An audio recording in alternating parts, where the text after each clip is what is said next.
the cops on me. On a mission to be champs since they let me free.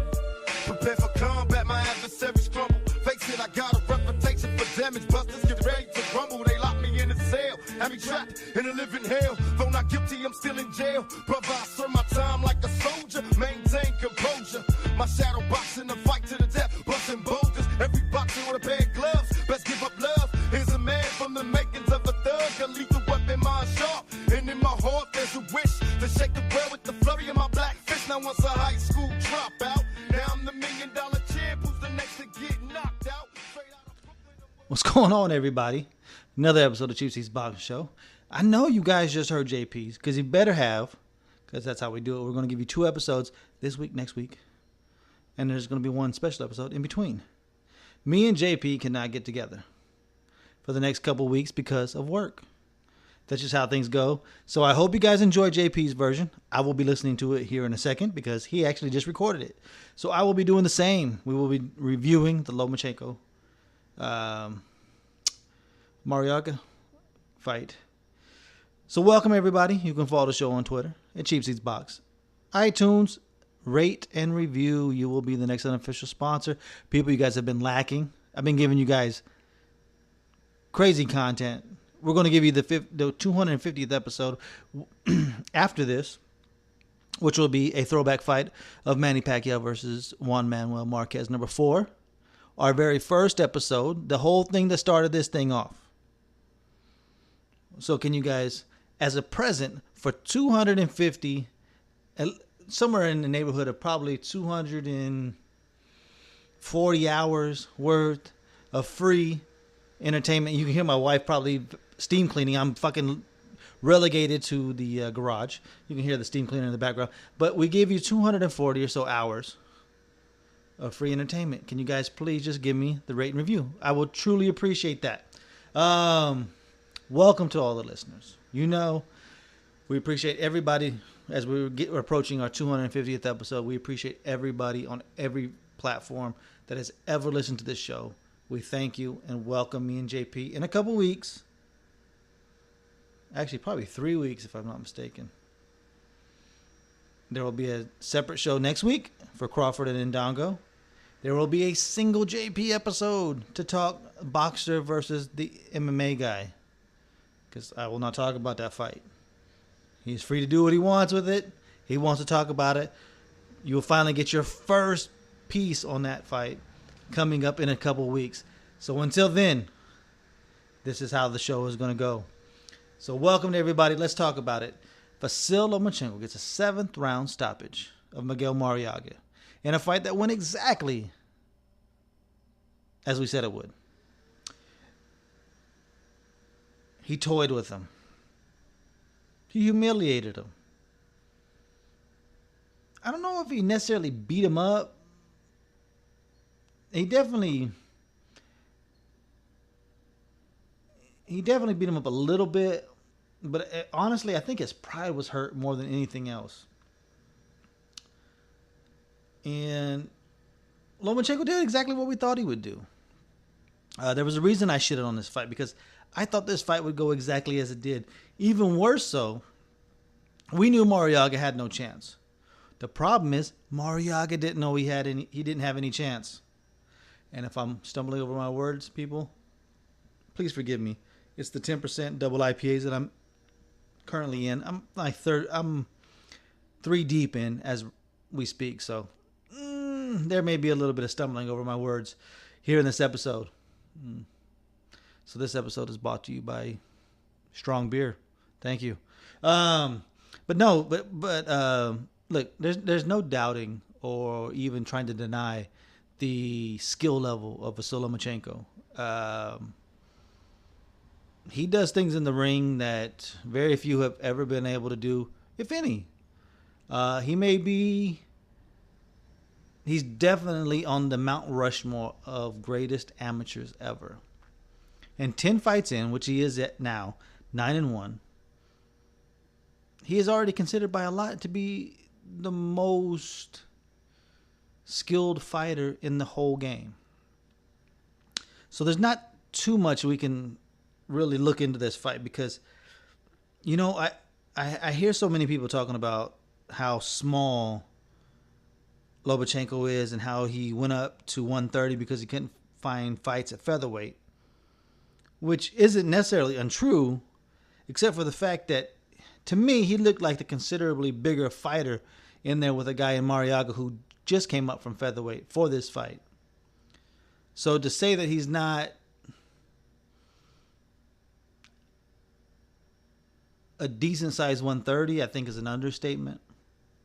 I think it's an overstatement.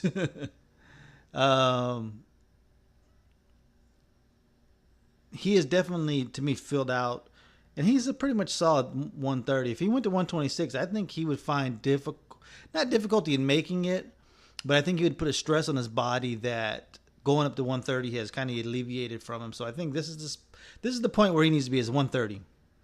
But in this fight, he toyed Marriaga. I mean, he could pretty much do what he wanted to. Marriaga knew he was going to lose. Not only do we know he was going to lose, he knew he was going to lose. And from the outset of the fight, you knew right away, like, oh, fuck. Man, he knows he's going to lose. He has no shot in this fight. And that's exactly the style of fight that he fought in. He fought in a survival, defensive way. There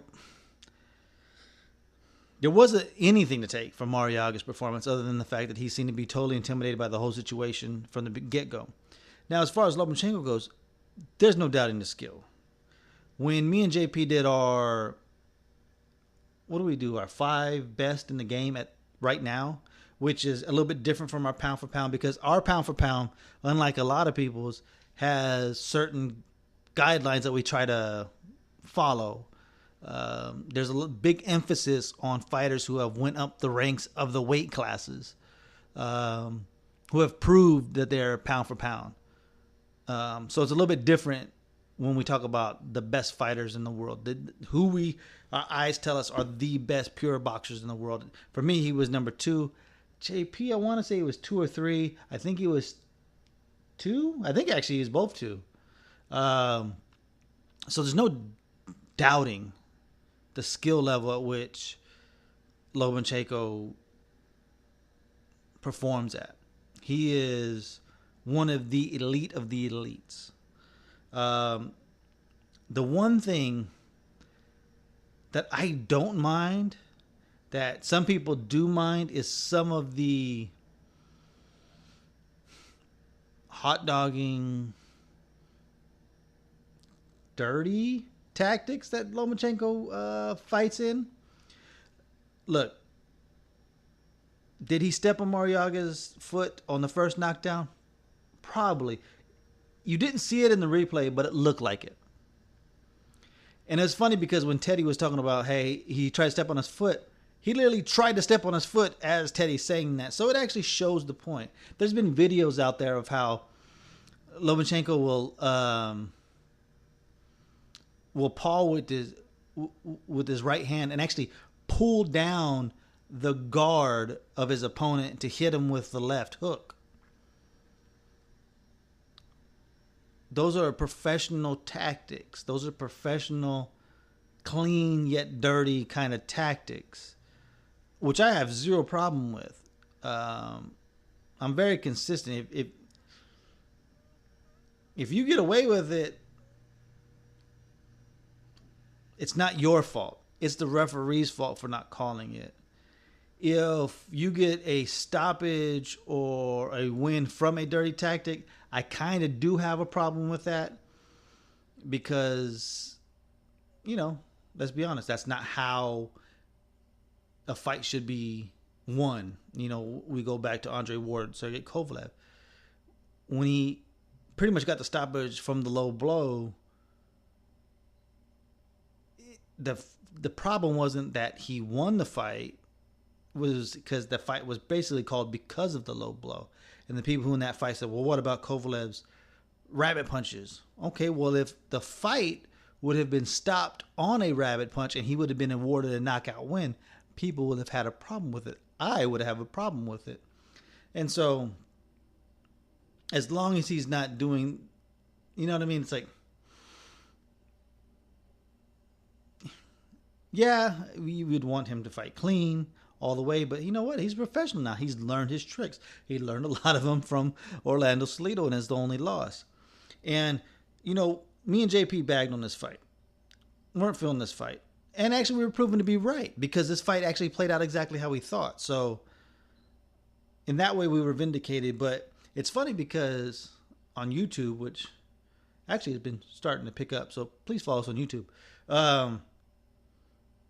People had a problem with us talking trash about the opponent and Lomachenko, and it's like, well, I'm not allowed to talk bad about Lomachenko. Why not?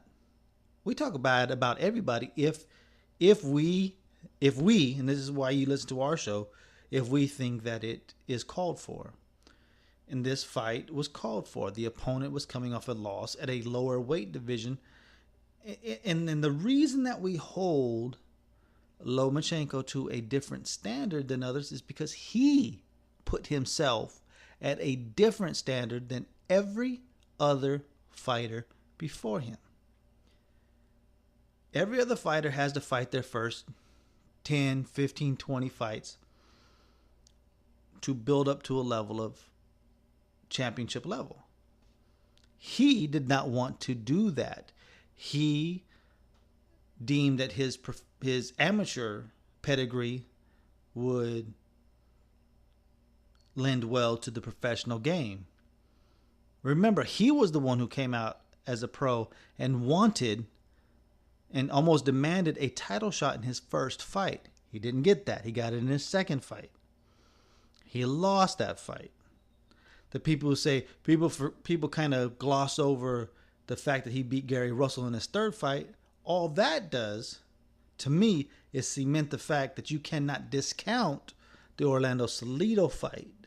Yes, Salido came in overweight. Yes, he was dirty. Guess what? Lomachenko also was dirty. He also mocks his opponents.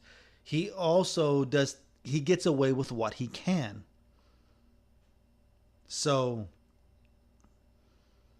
and if you guys have never heard my reasoning for, not my reasoning, but my Chris Rock, I'm not saying it's right, but I understand thoughts on Orlando Salido versus Lomachenko. You guys are going to have to go back to past episodes, just lead into a Lomachenko fight, and I probably have said it. But that kind of cements, this is why you cannot discount Orlando Salido's win against him. He had the chance at that point when Orlando Salido missed weight to back out of the fight. But his ego got the best of him. He says, no, I can still beat him. That's on him. He had the right to say no. He chose not to. He lost. It's okay. Guess what? In a rematch, yes, I would favor Lomachenko. But it doesn't erase the loss. That's just the facts. There's nothing else you can do with that but just follow the facts. The fact is, he got taken to professional school by Orlando Salido. Does he kind of do dirty things in a different way than Orlando Salido does? Yes. Does he mock his opponent when he's definitely winning? Yes, it's okay. To me, it's showmanship. It's fine. I have no problem with it because he conducts himself outside the ring, to me, in a very professional way. That is a showmanship thing in the ring. It's not... It's lesser than a Adrian Broner humping of Marcos Maidana in the ring. It's way less than that. So I don't have an issue with it. I really don't. Because you're trying to sell. So all we want to see going forward, because there was really nothing to take from this fight. The two knockdowns, I don't think were the biggest knockdowns. The last knockdown was basically catching Marriaga backing away and hitting him and then falling down. But his corner did the right thing. Look, there's no way you're going to beat this guy. We're good. You don't need to take a beating to prove that you're not going to beat this guy. That's fine.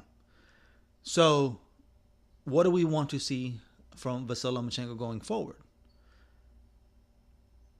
Remember, all I ever ask from fighters is to be consistent. If you're inconsistent, I'm going to call you out on it. Triple G, Canelo, Mayweather, Pacquiao. I've called them all out. At this point in the game, I have very few favorites. All we want him to do is back up his words. He says, when you are a champion or you want to be the best, you fight other champions. So what I want to see is either a fight with Burchelt, Corrales. Actually, I would prefer Burchelt because he showed dimensions in his game that I don't think a lot of people thought he had. I know I didn't think he had. I want to see him fight Burchelt, Corrales. I want to see him maybe go after Mikey Garcia at a higher weight. I want him to see maybe a Rigo fight at 130. I guess it would be. They'd probably come with some agreement about 128, which would be fine. Something like that, I'm okay with. That's what I want to see. And that's what I expect to see. Because if we get another Miguel Marriaga type opponent, I will not be okay with that. But again, as I went in the beginning, there's no denying where Vasily Lomachenko lies as far as one of the most talented fighters in the game. He was my number 2 behind Mikey Garcia. Mikey Garcia also proved going up in weight that he is supremely skilled. The only differentiation between those two fighters, I told you the words were going to be, as I'm drinking this 10%er, but was the fact that, hey, you know what? He hasn't lost a fight. He hasn't lost multiple rounds in a row. I don't remember Mikey. I can't remember the last time, or if ever, I've saw Mikey lose more than 1 round in a row. And I've definitely never seen him lose more than 2 in a row. And that was the separation between him, Crawford, and Lomachenko, which I think are the 3 most talented, technically skilled fighters in the game today. So, yes, I do hold Lomachenko to a higher standard because guess what? He came into the game expecting higher standards. He expected to be a title contender. He is now 9 fights in at the championship level.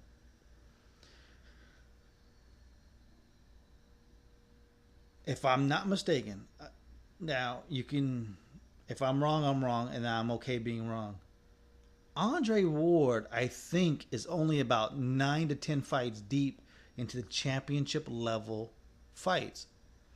I'm pretty sure I'm close to that, in the neighborhood.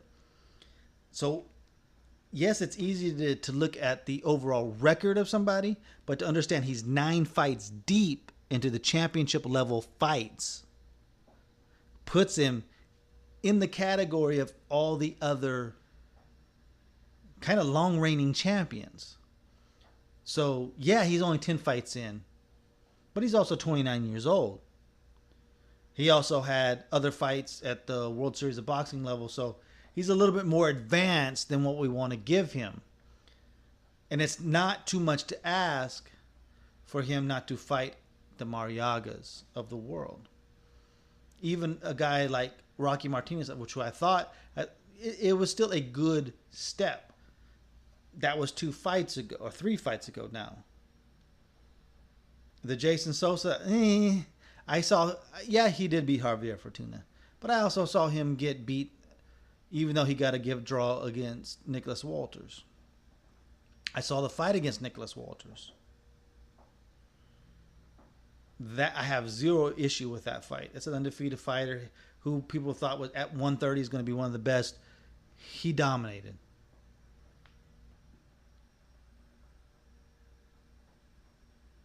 Rocky Martinez, it's a good stepping stone, but Marriaga was a big step back. And that's the whole point. Sosa Marriaga, you know what I mean?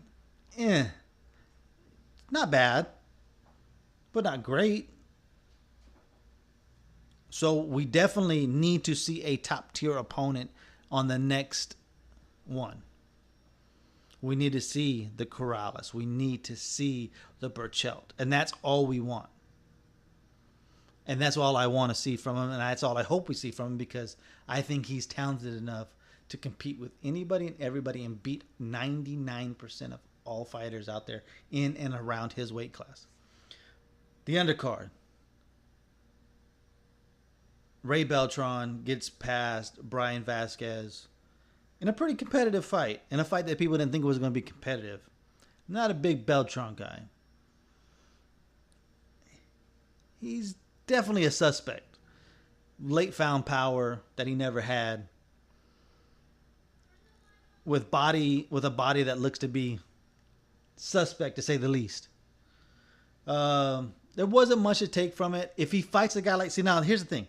because how the politics work, if he was to go up to 135 and face a guy like Beltran, I'm sorry, I'm not with that. Because to me, a guy like Beltran, who people thought Mikey should be fighting, was, nah, Mikey shouldn't be fighting a guy like Beltran. He destroys a guy like Beltran, especially in a clean fight, because, you know, he just got a WBC diamond belt. Mikey does, so, you know, Beltran. But I'm not the hugest fan of Ray Beltran. He showed his age. He showed his level. He's better than a Brian Vasquez, but not that much. So it is what it is. There's not much to say. Look, this weekend it's pretty light.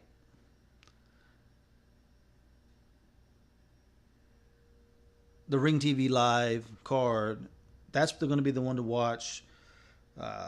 Charles Huerta is on there. The return of Chimpa Gonzalez coming off his first round knockout loss. Let's see how he responds. I like Chimpa. I was high on him. Got caught. It's part of the game. The one thing that I do like that Golden Boy has done is put their young guys in tough. So I want to see what he's got left. That's pretty much this weekend's action as far as stuff we were going to talk about.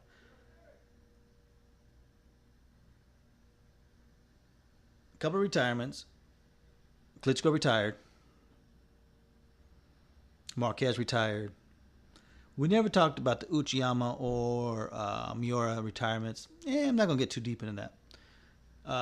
The Tim Bradley retirement, we kind of touched on it. I put a thing out on Twitter, and it kind of got a lot of play. A lot of people were talking about it. It was because where I put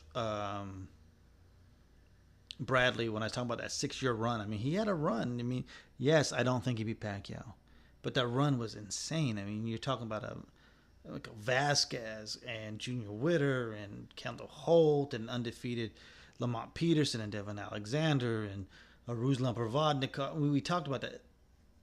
What a run. He's the first ballot Hall of Famer. Another first ballot Hall of Famer, Vladimir Klitschko, who in my eyes went up a few notches with the way he ended his career, going up against the most devastating young fighter at the heavyweight division, maybe since Mike Tyson. And that's how he ends his career. So huge props to Vladimir Klitschko, who I have not killed over the years, but I don't rate as highly as others do.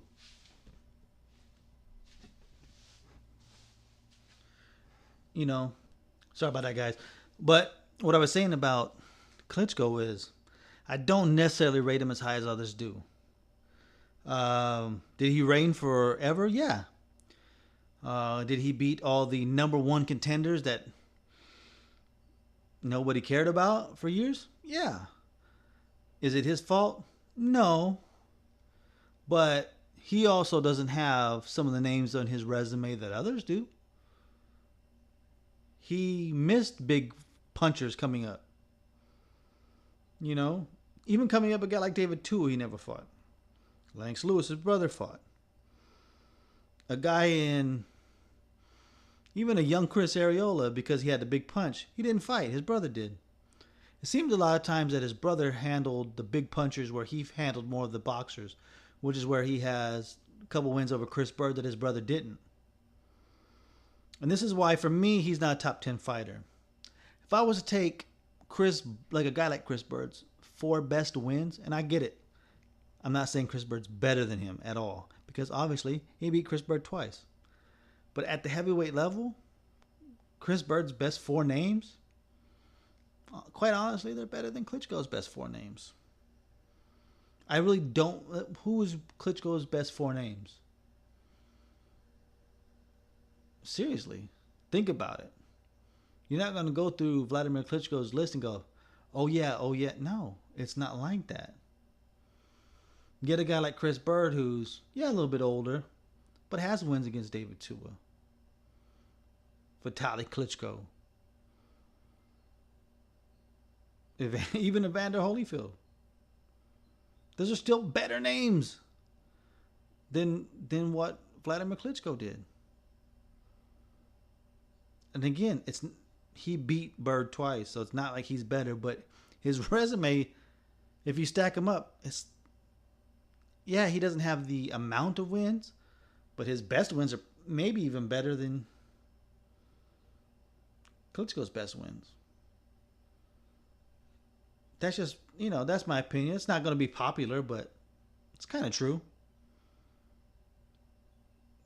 Just my opinion. Is he a first ballot Hall of Famer? Absolutely. When it was kind of like the Bradley thing, when we start talking about and breaking down their resume and where people were or whatever, that's more of where they are in history. That's when I put him at the all-time top 10 heavyweight. I don't. But it's no denying where he stands. He's a first ballot Hall of Famer. You can't take that away from him. He has one of the greatest heavyweight careers ever because of his reign, because of the longevity of his reign. Let me take another sip of this 10%er. But that's where I stand with a guy like Vladimir Klitschko. And I hope he stays retired, because it's funny, because even in the loss, not necessarily the loss to Fury, because he lost his last two fights, but the loss to Joshua, the way he went out, you can have nothing but admiration and respect for the way that a guy like Vladimir Klitschko went out. He literally went out on his shield.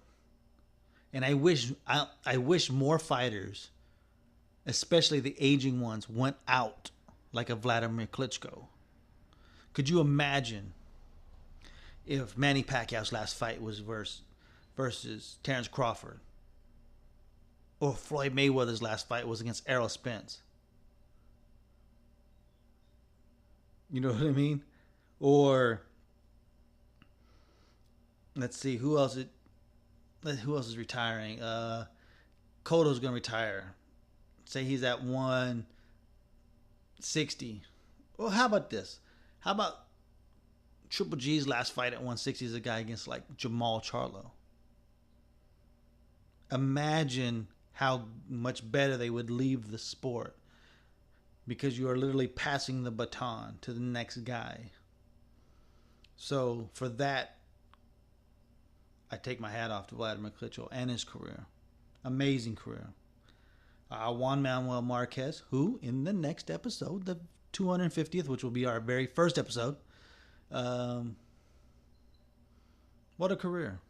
To me, he redefined and blew away the stereotype of Mexican style. One of the most skilled counterpunchers that has ever been. Definitely in Mexican history, he is he on the Mount Rushmore? Debatable. But the kind of boxer he was, he's definitely one of the top Mexican boxers ever. The way that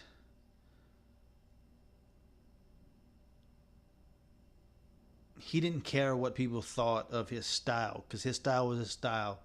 And one of the things that I didn't like about him, but you had to respect, was he wasn't going to change who he was. And he always believed that his style was better than yours. And he always believed that he won his fights. I mean, he was a road warrior. He the guy didn't fight in Mexico. You looked at the way he handled Pacquiao in his fourth fight, and he was right not to go back for that, because probably Pacquiao was going to beat him. He was on his way to beat him. He got caught. I think he was dirty, but the record books ain't going to say that. So you just have to respect the level at which Marquez fought at, the skill level of which he did his craft. That counter right was one of the most amazing things we've ever seen against Manny Pacquiao. Yeah, he got outboxed by Mayweather, Tim Bradley. But what an amazing career he had. Definitely another first ballot Hall of Famer. Don't know when the clock starts because he hasn't fought forever. you know, I think 2017 will also be remembered as a great year for fights, but also an amazing year of people who actually called it quits. The list will be long, especially with Miguel Cotto calling it quits after this year. So that's about it. Not really much else. Like I said, the fights are light. Next week we will talk Ndongo versus Crawford, unified junior welterweight titles. Their fight going on ESPN. We'll talk about that. I will not be as drunk, hopefully. You never know. Again, people follow the show on Twitter at Cheap Seats Box. iTunes, rate and review. You will be the next unofficial sponsor. Like I said, the next episode will be 250. It'll be a throwback fight. Marquez Pacquiao. For our very first episode, December 9th, 2012. So for that, can you guys go ahead and just give us a little present of a rate and review? If you follow the show on Twitter, can you retweet the show? Follow the show on the YouTube channel. That's actually starting to pick up, believe it or not. It was a long, arduous process. Our friends at Tail the Tape helped us out, and we definitely appreciate Kenny and Vince for that. I thank you, kind sirs. Again, thank you to everybody. 250 episodes on the next one. Can you believe it? We've made it this far because of the great listeners like you. We absolutely have the best listeners in the world. We get so little hate. We get so much love. And we thank you from the bottom of our hearts. Don't forget to check out JP's episode, which will be, 249 Part 1 or BA. And mine will be Part B or Point 2. Who knows? Whatever the fuck it's going to be called. Check it out. Again, next week it'll be separated. The week after that, it'll be JP on his own because I will not talk about that fight. And we will see you in a couple weeks together. But keep on listening because we're going to keep on pumping out stuff for you guys. We appreciate you guys.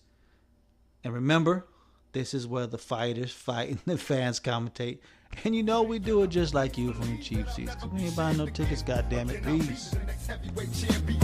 Call me crazy, but no one can fake me. I'm the product of the projects. Lost and crazy. Throw your hands up, Mr. Bruno. Ride. Big Mike Tyson about to brutalize that ass tonight. No hesitation for the whole nation. I'll beat that ass so bad I'll probably violate probation. Do demonstration as I strategize information. Intent to kill, so it's real like I'm catching cases.